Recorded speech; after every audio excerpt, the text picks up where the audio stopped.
Hi, welcome to 2020 Tasty Treats with GourmetQuilter. I'm Susan Clare, and what we're doing this year in 2020 is 20 different series, each with 20 parts that come out each day for 20 days. So this time we're doing some applique. We're doing a whole series of applique yum. So applique yum means that we're doing yummy things to applique. So we've already started, we're up to applique number 3. This is what we're doing all together. This is 1 and 2. So this is number 3. As I said, there is a pattern in case you're interested on GourmetQuilter.com that you can purchase. It's a downloadable pattern. It comes with all the shapes and things ready for tracing for the applique and some other information. So I'm going to go ahead. I've already traced everything. I'm doing fused raw edge applique, and I'm doing it with batik cloth because batiks don't fray as much as some other cottons can, which works really well for this type of applique. So I've started positioning my pieces. I'm just peeling off the paper on the back of the fusible web. And so when positioning this one, this is quite a large applique as far as filling the actual block is concerned. So just keep an eye. We're hoping to be able to take a 1/4 inch seam allowance from the block. So come down fairly close, but just remember that you will be losing 1/4 inch. And it's going to fill up height-wise as well. So we don't want to go too high either. So I did a finger press line down the centre of the background so that I could position this fairly centrally. You could do the same with this one if you wanted to, because now I haven't done it and now I can't see, but I think it's looking pretty good. So the actual cake, and we're having a nice orange marble cake this time. The cake goes down before the cake plate part of the stand, so that this overlaps the top of this and it overlaps the bottom of the cake. Amazing, hey? So again, just make sure there's going to be a layer of this cream sitting on top, so just make sure there's plenty of room up there. There's some little berries as well, and it's looking pretty good. As I said, it's a fairly full block, but it's all sitting quite well. So then there's these layers of cream. How delicious is this? This is absolutely yum. And this just overlaps that top edge, just sits out a little bit at each side. And then there's 3 more. What a wonderful layered orange marble cake. Oh, I just could eat one right now. I'm very hungry just looking at it. So you just want to keep these fairly evenly spaced. Nice wibbly wobbly cream oozing out.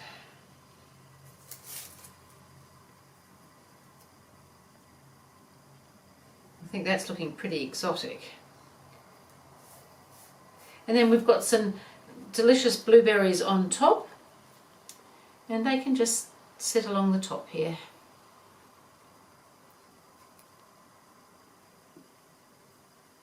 And so that's a orange layer cake with blueberries and things. We just try and keep those fairly evenly spaced, although they don't have to be. They could all be in a clump in the middle. So I'm going to iron all this in place very shortly, and then I'm going to do some free motion stitching for the applique. So there we have a beautiful layered orange marble cake. Iron everything in place. Now because I'm doing free motion stitching, I'm going to put a stabiliser behind so that it doesn't all scrunch up and become very unnecessary. I'm using just a lightweight cotton batting as my stabiliser, so I'll just give it a quick press with the 2 bits together, so it'll just hold itself together there.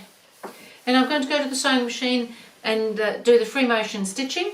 I've got a little free motion open toe foot on my machine. I've dropped the feed teeth out of the way, and I've got a darkish grey thread which I'll do all the stitching with, so that it just gives it a little bit of an outline as well. You could do matching threads if you wanted to. I quite like to do all the one colour like this. So I think I'm going to come along this top part of the cream here so that I can go around those little berries, because really this is fairly straightforward once we've seen all that. So I'm just going to start near the cake here, but on that lovely orange cream. And come along, and that wibbly wobbly is all the way along. So I'm just going to wibbly wobbly past blueberry, but then come back onto the blueberry. But by going past, you've got somewhere to come back to, rather than just sort of jumping in and out.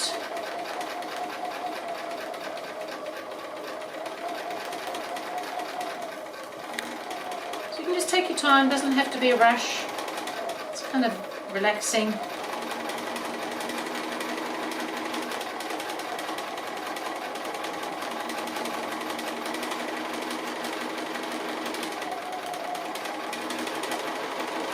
So I think probably you can see how it's done. This is a fairly straightforward applique. All the edges do have to be stitched, even though we've fused them. So everything's got to be done. But lots of fun with this free motion.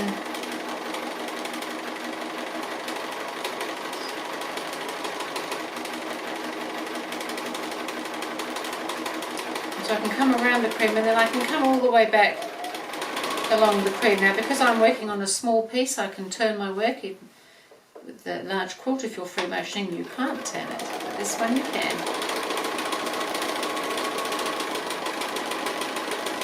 So really it's all the same thing from here on, so I think I'll just keep going and get the rest of my cream done, and I'll come back and show you a bit later on. So I'm just coming around the last bit of this cake stand. This cake is definitely looking delicious.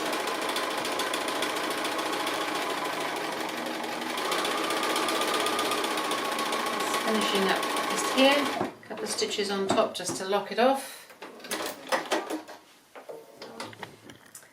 And there we have this most amazing cake. I have to say I can sew cakes better than I can bake them.